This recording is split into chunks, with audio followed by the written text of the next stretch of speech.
gente tá falando de sexo lésbico.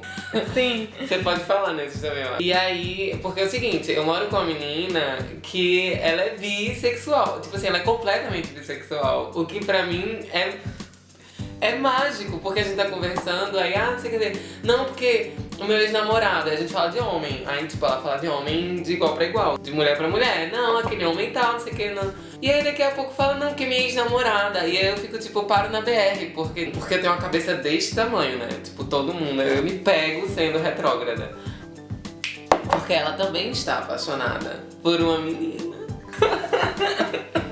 Não vou revelar nomes, não vou revelar nada. A gente tava falando, aí eu perguntei, como foi? Eu perguntei pra ela se usar strap-on era uma prática comum. Porque eu tava vendo um seriado um dia desse, que tinha uma menina usando um strap-on com a outra. Strap-on, pra quem não sabe, é a cinta peniana, que a pessoa usa pra comer a outra quando não, né, quando não tem um pênis próprio. Ou quando tem, imagina, né, a pessoa tem um pênis mais usado. Ai, não devia rir disso. Vai que a pessoa tem um pinto que não sobe, sei lá. Aí a gente tava conversando, não sei o que. Aí a minha amiga, por exemplo, falou que nunca usou strap-on, não. Aí a gente começou a falar sobre um monte de coisa. Ela falou assim, não, eu acho que eu percebi uma hora ia sentir falta, né? Que talvez no relacionamento duradouro, com uma sapinha, uma hora fosse querer um strap-on. Mas por quê? Porque eu gosto de dar... Aí quando eu vi daqui a pouco, como foi que a gente chegou naquela parte? Porque você falou que queria ter pinto. Foi. Sim, que devia ser o máximo. Que deve ser o máximo você poder penetrar outra pessoa na hora do sexo. Que ela, uma pessoa que você goste muito, não. Pois é.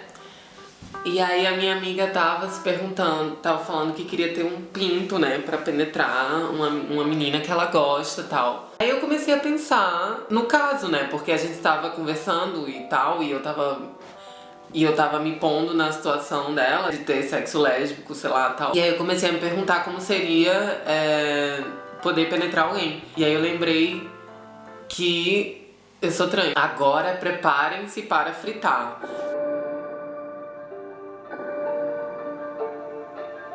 Que, tipo, antes de estar operada e tal, poderia ter tido essa experiência, mas eu não tive. Porque, antes de tudo, né, antes de eu fazer os processos de transição e tal, de gênero e físicas, eu meio que rejeitava tudo que fosse masculino no meu corpo.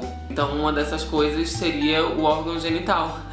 E aí, agora que eu aceito o meu corpo e, tipo, me dou bem com o meu corpo, porque a minha amiga... Ela é maravilhosa, ela tem um cabelão, tipo, ela é super feminina, ela fala super fofa. E ela, tipo, ela apenas gostaria de ter um pinto para penetrar uma menina que ela goste muito. A menina que ela gosta muito. Isso não muda em nada a essência dela, a identidade dela. Então eu agora, enquanto mulher, que me sinto à vontade no meu corpo, posso brincar com a possibilidade de penetrar alguém, só que... porque isso não colocaria em jogo a minha identidade mais, saca? Porque antes, se eu fizesse isso, eu iria automaticamente assumir a posição de menino, de homem. Entende? Agora, tipo, isso é muito louco, né? E aí, conversando comigo, a minha amiga Bi, com a qual eu tava conversando, que ela entendeu, tipo, então agora que eu entendi o lance da série, que até hoje ela não tinha entendido, até ontem no caso, porque na série tem um casal lésbico transando, usando um strap-on, só que uma delas é trans. E aí a minha amiga ficou meio que, tipo, sem entender. E eu já ouvi de alguns amigos meus, quando eu falo que, fiquei com a menina, não sei o quê. Aí tem um amigo meu que fala, tipo assim, como assim você ficou com a menina? Tipo assim, você esperou mudar de corpo, mudar de sexo, mudar tudo. Tipo, não era mais prático ter ficado antes, não ter decidido ser bi antes. Só que não, porque não tem nada a ver, porque identidade de gênero, no caso, eu... ser uma menina não tem nada a ver com minha sexualidade. Inclusive, uma coisa influencia a outra, até porque eu só consigo agora ficar com meninas por eu ser uma menina também. Eu não corro o risco de assumir o papel de homem, por eu não ter um pinto. É bem complexo.